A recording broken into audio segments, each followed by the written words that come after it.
It's rare to find another out so late. What brings the fearless traveler so close to the Norakami shrine at this hour? A hard time sleeping. I understand. The full moon does strange things to some. Would you care to share a moment with me? I come here almost every night to look at the night sky. One cannot deny the beauty of the shrine and the blanket of stars above it.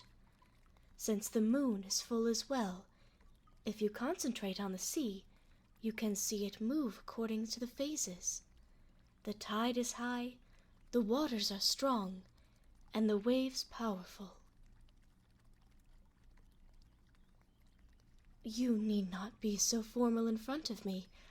I come here to move away from that and enjoy the varied sounds of the shrine.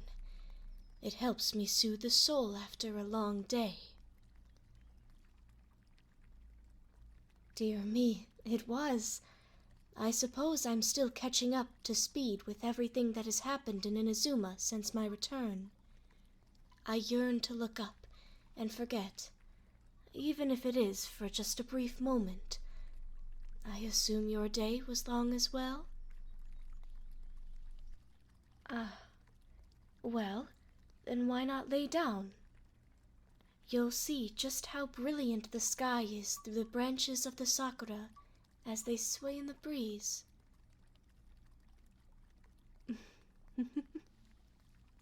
I like to think that you'd want somewhere more comfortable if your goal is to rest.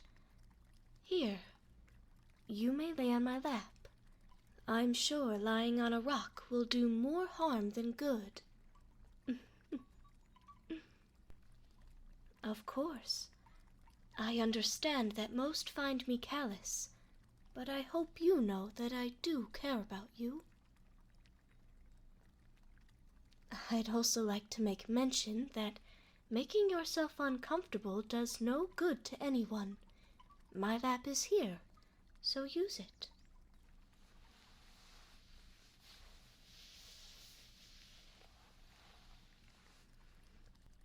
Are you comfortable? I'm glad to hear. If I may ask, is the full moon what really troubles you tonight? Though it can affect sleep, I worry that you may have more on your mind than what you revealed to me. I see. Nightmares can be so very unforgiving. They like to use the things that plague your mind during the day and subject you to them at night. It's cruel, and it's ruthless, and it's... well, it's going to be all right.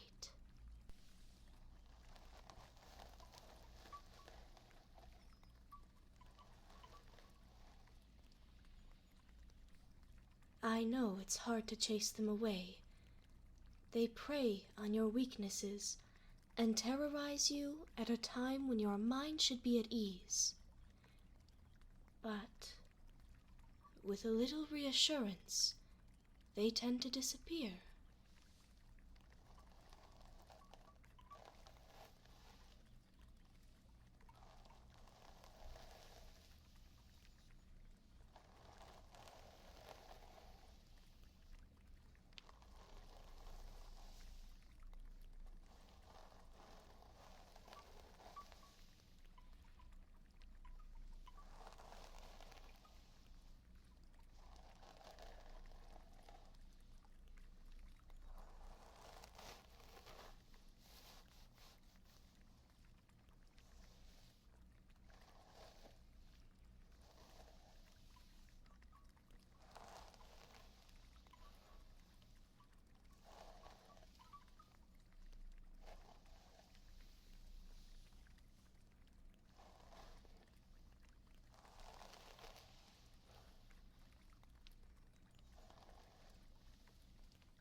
On a night when the moon shines as brightly as this, the unspoken thoughts of even the most discreet hearts might be seen.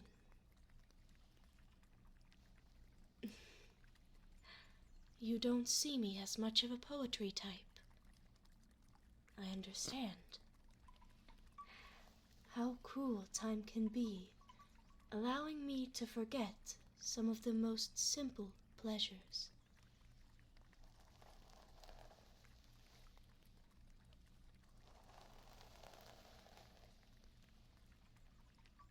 I find beauty in many things, the arts being one. I had studied them for so long, even mastering some myself. I hold a deep passion for martial arts, though I suppose you may have already known that. You'd like to hear another poem? All right. When I sleep, is only what we see then to be called a dream? This fleeting world, too, I cannot see this reality.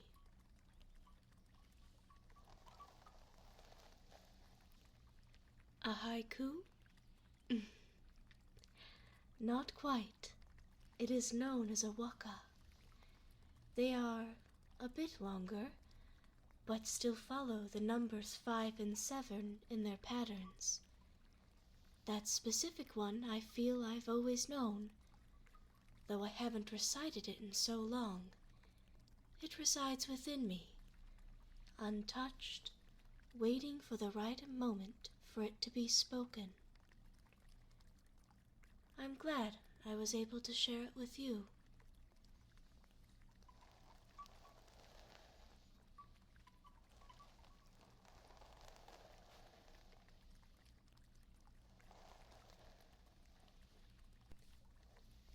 I have a constant aching feeling that soon I will once again see all of those that I care for vanish.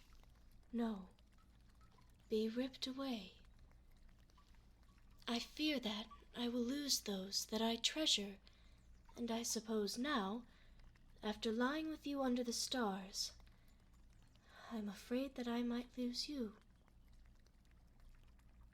I understand that it is not a logical thought, but it is difficult to bear the weight of such a nightmare. I desperately wish to enjoy these moments, to treasure the memories that we've made, but I'm fearful because of what I've witnessed 500 years ago, her demise and other things. But if it were you, everyone would be safe. You would have saved the world, just like I cherish the memories of everything in Inazuma. If you remember me, I'll live forever. I shouldn't talk in such a manner. How could you ever look at me as a capable and fearless leader again? I apologize for my emotions. I suppose I haven't been in charge of them for so long. I've forgotten how potent that they can be. Please, forgive me. I am glad to have you as a trusted friend, and I hope that once the moon is at its peak, you can find a restful peace. And if you don't, then I will stay with you, stroking your hair and telling you stories of the old world, the world that was before the wars had torn through the land, a time when the moon and stars danced to a different song, and when the tides followed along, a time far before you, so far that no one here could remember after all that has happened. Without a doubt, the world has grown remarkably. though all that it holds dear is but a backdrop of constant motion. I've stood before it, unwavering and unchanged for so long. I look forward to what the future will bring. What is this? Mochi? Now why would you bring these with you if your intention was to rest? I will dispute the legitimacy of that statement once the sun rises. For now, I suppose we can partake in a midnight dessert.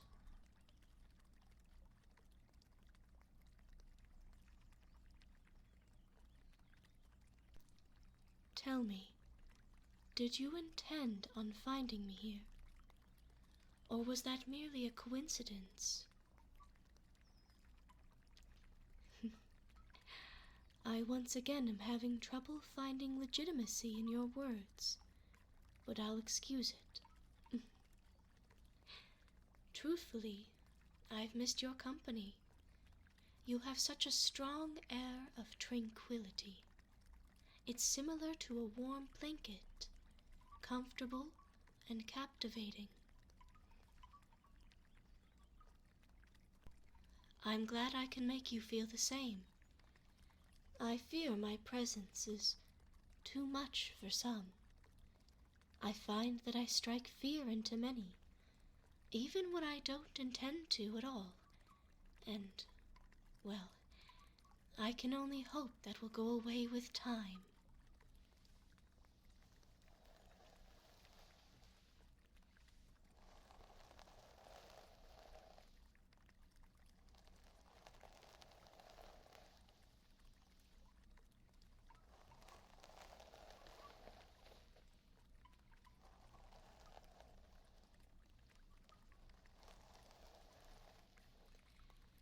I suppose I'm glad that I didn't have that effect on you. At least, not anymore. I sincerely hope that you don't feel frightened around me, though I have a feeling you wouldn't be here if you were. You especially wouldn't be here in such a vulnerable state. It seems that all you needed was a night under the stars and a friend to lie with. Good night, dear. I'll protect you until you awaken.